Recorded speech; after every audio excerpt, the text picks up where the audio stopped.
खबर ये कि नेटो रूस जंग की शुरुआत कभी भी संभव, क्योंकि पोलैंड और बाल्टिक देशों ने बड़ा ऐलान कर दिया है और यूक्रेन में सेना तैनात कर सकते हैं बाल्टिक देश। अब बाल्टिक देश, उसकी इंफॉर्मेशन आपको समझनी चाहिए इस मैप को देखते हुए, क्योंकि आप ग्राफिकली एक इंफॉर्मेशन आपके सामने ये रखेंगे कि किस तरीके से रूस से सटे ये देश अब इस वक्त बड़े फैसले ले रहे हैं। और मैंने अपने सहयोगी मनीष से भी थोड़ी देर पहले ये चर्चा की थी कि बाल्टिक देशों के बिल्कुल नजदीक है कैलिनिंग्राड, जो कि जाहिर सी बात है रशिया की टेरिटरी है। ऐसे में क्या वो इसकी चपेट में नहीं आ सकता? हालांकि जर्मन वेबसाइट स्पीगल के हवाले से जो खबर आई है, ये मैप के जरिए आपके सामने हम इंफॉर्मेशन भी रख रहे हैं कि आखिर ये लोकेशंस क्या है, क्योंकि यहाँ पर हम बाल्टिक देशों की बात करें तो उसमें लातविया, एस्टोनिया और लिथुआनिया आता है। और पोलैंड बाल्टिक देशों का ये जो ऐलान है, क्या ये एक विनाशक घमासान है? क्योंकि रूस यूक्रेन जंग में कभी भी पोलैंड बाल्टिक देशों की एंट्री संभव मानी जा रही है और पोलैंड बाल्टिक देश कभी भी अपनी सेना भी यूक्रेन भेज सकते हैं। हालांकि इसी को लेकर हम एक्सपर्ट से सवाल भी कर रहे हैं, लेकिन अब एक बयान जहां बाल्टिक देशों ने जर्मनी से कहा है कि अपनी सीमा में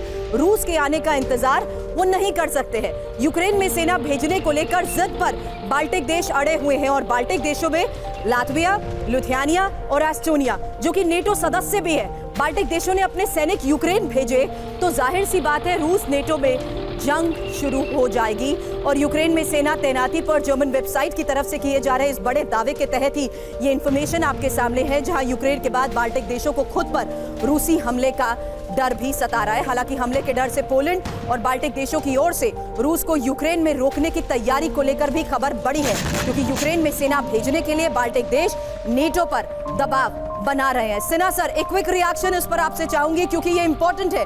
बाल्टिक देशों का ये फैसला आने वाले वक्त में देखना होगा रूस किस तरीके से इस पर रिएक्ट करता है।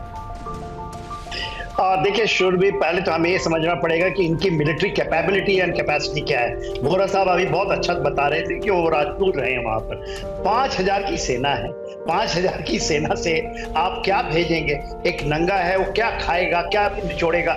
देखिए ये सब बातें तो बड़ी अच्छी लगती हैं। जितने भी बाल्टिक देश हैं, इनको पहले पूरा का पूरा सिक्योरिटी जो मिलता था वो रशिया से मिलता था। हाँ, जो आपने एक बहुत बड़ी बात की, जो सवाल की गैप का जो कि आपका जाता है कैलिनिंग्राड को, उसकी जोड़ने की एक मंशा तो है कि वो जो 100 किलोमीटर का एक कॉरिडोर है, उसको तो रशिया का तो है वो स्ट्रेटेजिक एम कि उसको जोड़ा जाए लैंडलाइन से, और उसके लिए बेलारूस में भी उसने तैनात की है। मगर ये उनका एक भ्रम है। रशिया ने वेरी क्लियर कर दिया है कि उसका कोई इरादा नहीं है। देखिए आज बात क्या हो रही है, जैसे मेरा ये मानना है कि they have lost the battle. America ये कहता है कि किसी भी हालत में, और देखिए उनके सेक्रेटरी ऑफ डिफेंस जो कहते हैं, वो कहते हैं लॉर्ड एस्टन कि किसी भी हालत में रशिया को जीतने नहीं देंगे, यानी जीतना नहीं चाहिए।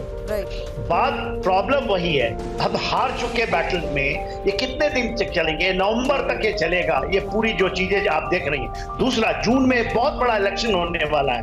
देखिए यूरोपियन यूनियन के पार्लियामेंट का, वो वहां पर राइट विंग आने वाले हैं। वो कहते हैं हमें रशिया से दोस्ती करनी है, हमें यूक्रेन की मदद बंद करनी है। तो ये लोग जो अभी चिल्ला रहे हैं, उसकी प्री इलेक्शंस के पहले की बात है। सारे लोग इसमें, देखिए अभी स्वीडन अभी ज्वाइन किया है। सर, ये 200 साल तक कही है, और जो बात वोरा सर ने भी कही कि जब रूस पूरी तरीके से दबदबे का दावा करने लगता है, मजबूती के साथ यूक्रेन को खदेड़ देता है, तो यूक्रेन को बचाने के लिए नेटो देश आ जाते हैं।